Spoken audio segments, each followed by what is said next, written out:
Perkenalkan, saya Rian Rahmanda, siswa Pekmen batch 14. Di kelas Statistik for Business ini, saya akan mempresentasikan analisa regresi dan statistik terkait perilaku dan kebiasaan belanja dari pembeli. Untuk dataset yang saya menggunakan eh, dataset dari Consumer Behavior and Shopping Habit yang saya dapatkan dari Kaggle. Link datasetnya dapat diakses melalui link berikut ini.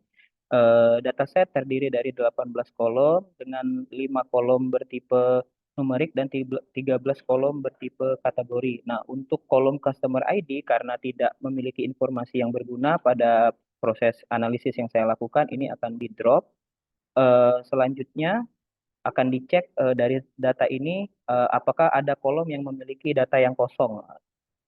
Karena sudah dicek dan setelah dipastikan tidak ada data yang kosong, selanjutnya untuk data bertipe numerik ini akan dilakukan statistika deskriptif, sedangkan untuk data yang bertipe kategori itu akan dilakukan analisa secara distribusi frekuensi. Hasilnya seperti ini. Ini untuk deskriptivitas statistik dan ini untuk deskripsi data distribusi frekuensi untuk data bertipe kategori. Nah, selanjutnya akan dilakukan statistical test. Nah, statistical test ini yang akan dilakukan adalah eh, berdasarkan dari analisa deskriptif sebelumnya didapatkan bahwa rata-rata usia pelanggan adalah 44 tahun dan secara bersamaan rata-rata pembelian mencapai 59,8 US dollar. Nah, ini diperkirakan terdapat korelasi positif antara variabel usia dan variabel jumlah pembelian. Sehingga dirumuskan hipotesis yang pertama, hipotesis nolnya adalah tidak ada hubungan antara variabel usia dan jumlah pembelian dan koefisien korelasi persen antara kedua variabel tersebut adalah nol. Sedangkan hipotesis alternatifnya adalah ada hubungan antara kedua variabel ini. Dan koefisien korelasi persen antara dua variabel itu tidak sama dengan nol. Nah, selanjutnya itu statistik tes yang dilakukan adalah dengan korelasi persen dan juga p-value. Hasilnya adalah koefisien korelasi antara kedua variabel age dan purchase amount atau jumlah pembelian itu adalah min 0,0104. Dilihat di sini hasilnya korelasinya negatif, namun hasilnya sangat kecil yang mendekati nol dan bisa kita tarik kesimpulan bahwa kedua kedua variabel ini memiliki hubungan yang kecil dan jika kita tinjau dari p-value, p-value-nya juga sangat besar, lebih dari nilai signifikansi alfa yang ditentukan tadi 0,05, sehingga dari sini kita punya cukup bukti untuk menolak tidak tidak menolak tidak cukup bukti untuk menolak hipotesis nol sehingga tidak ada hubungan signifikan antara kedua variabel ini.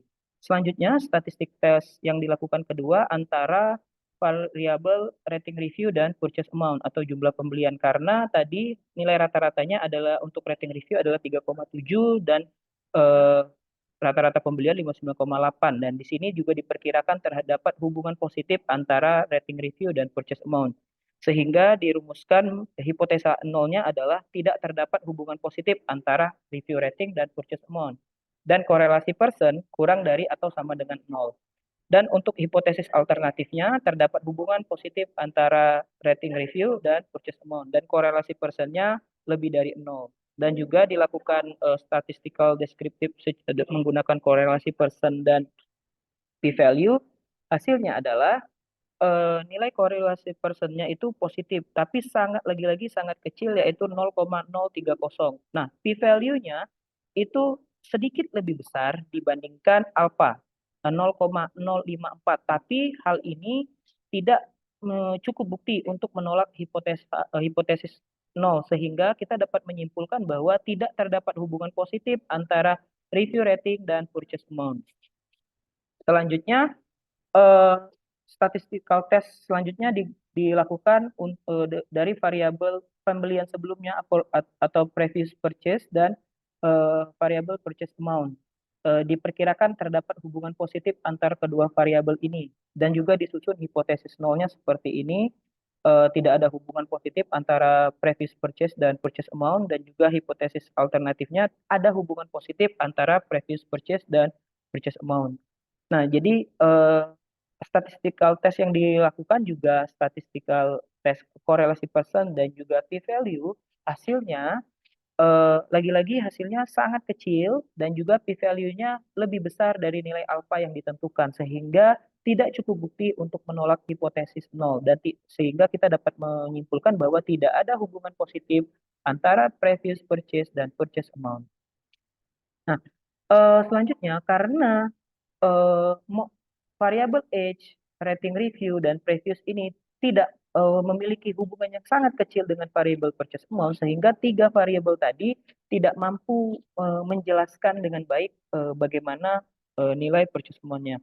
Sehingga kita akan menggunakan permodelan regresi logistik. Nah, regresi logistik ini kan biasanya digunakan untuk memahami variabel hubungan antara variabel dependent biner atau eh, dan satu atau lebih variabel independen. Nah, sehingga variabel biner yang digunakan berdasarkan dataset yang saya gunakan adalah subscription status dan juga promo code use. Nah, sehingga nanti akan dibuat model prediksi bagaimana eh, status pelanggan dari si customer dan juga bagaimana sih pola customer dalam menggunakan kode promo. Nah, variabel independen yang digunakan untuk mendeskripsikan model tersebut, untuk mendeskripsikan variabel ini adalah age, gender, dan purchase amount. Nah, karena gender ini bertipe kategori, maka akan dilakukan transformasi ke bentuk numerik. Nah, karena saya menggunakan Python, saya menggunakan label encoder untuk mengkonversi data gender dari kategori ke numerik. Nah, ini hasilnya, hasil dari model matematis dari regresi logistik untuk memprediksi apakah pelanggan akan berlangganan atau tidak, didapatkan modelnya seperti ini. Kemudian model ini saya analisa dengan menggunakan variabel precision, recall, support, akurasi, dan confusion matrix. Nih hasilnya dapat dilihat dari gambar ini.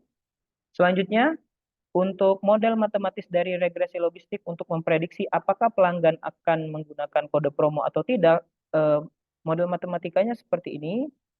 Untuk tabelnya, untuk akurasinya saya mengevaluasi dengan menggunakan variabel precision, recall, F-score, akurasi, dan confusion matrix. Nah, didapatkan model prediksi status langganan ini dapat memprediksi kelas no dengan tingkat presisi sebesar 72% dan tingkat presisi pada kelas yes nilainya 0. Nah, model prediksi status langganan memiliki kesulitan dalam memprediksi kelas yes, sehingga model ini memiliki kemampuan yang baik dalam memprediksi mayoritas kelas, yaitu yang kelas no, namun memerlukan perbaikan lebih lanjut untuk meningkatkan kemampuan dalam memprediksi kelas minoritas. Untuk model prediksi penggunaan kode promo, ini memiliki presisi untuk kelas yes sebesar 65% dan memiliki presisi untuk kelas no sebesar 54%. Untuk recall, untuk kelas no, untuk model prediksi penggunaan kode promo, itu hanya sekitar 54%. Hal ini mengindikasikan bahwa model kurang efisien dalam mengenali secara menyeluruh pelanggan yang sesungguhnya yang tidak menggunakan kode promo. Sedangkan recall untuk kelas yes pada model prediksi penggunaan kode promo itu mencapai 100%. Hal ini menandakan bahwa model mampu menangkap dengan baik seluruh nilai aktual yes. Nah, sehingga kita dapat melihat dari hasil evaluasi kedua model, independent variable age, gender, dan purchase amount ini lebih baik eh, digunakan untuk menentukan keputusan apakah pelanggan akan menggunakan kode promo dalam transaksi dibandingkan untuk memprediksi status langganan. Rekomendasinya untuk model prediksi status langganan ini perlu dilakukan perbaikan pada fitur-fitur yang digunakan untuk memprediksi kelas yes dan untuk model prediksi penggunaan kode promo perlu dilakukan peningkatan pada kemampuan model untuk mengidentifikasi pelanggan yang sesungguhnya tidak menggunakan kode promo. Hal ini dapat dilakukan dengan cara peningkatan jumlah data training. Ini referensi yang saya gunakan, dari materi Pacman dan juga ini adalah dataset yang saya gunakan dan untuk eh, untuk analisanya itu nanti bisa dilihat di link, saya akan cantumkan di link deskripsi video ini. Baik, terima kasih atas perhatiannya. Saya akhiri. Terima kasih.